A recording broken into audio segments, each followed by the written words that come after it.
10 Eyewitness News. First at 5 with Natasha Belling. Good evening. First tonight, Barnaby Joyce has started the battle to claw his way back into Parliament, officially pre-selected to compete again in his own seat of New England in a by-election on December 2nd. But it will be weeks of turmoil with the power vacuum created by his dumping already causing tension within the coalition. While the opposition is poised to take advantage of a severely weakened government with several pieces of legislation passed by the slimmest majority now in the firing line. Our reporter Jonathan Lee joins us tonight from Inverell in Barnaby Joyce's new seat of New England. Jonathan, the Prime Minister is saying it's business as usual, but business certainly will be tough. It will be, Natasha. The Nationals are very much in campaign mode. We're in Inverell tonight. You can see there was a street festival behind us. Barnaby Joyce is expected to arrive in the next half an hour or so, where he will remind voters once again for the second time in 17 months he very much needs their support. The tough decision today, though, came from the Prime Minister. He delayed his trip overseas to Israel, where he had to work out who would step in for him as acting Prime Minister while he's overseas. It was the type of welcome you'd expect from a man who'd retained his seat. But today, Barnaby Joyce started rebuilding his political career from the ground up with a simple party endorsement in the northern Tablelands town of Glen Innes. You're the one for us. We'll be fighting for you. Right, mate. Well done.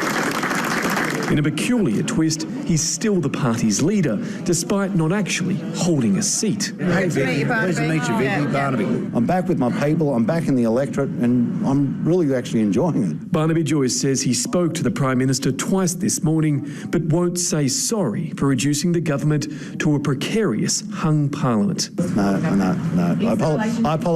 I apologise to the people of New England, but I don't have to apologise to anybody else. The Nationals say that's because the Liberals can thank them for delivering government at the last election. People can make mistakes, you know. If you've never made a mistake, well, you've never made anything. For now, Malcolm Turnbull doesn't seem to be asking for an apology, at least not publicly. The Nationals have had some big knocks lately, and there's no doubt about that.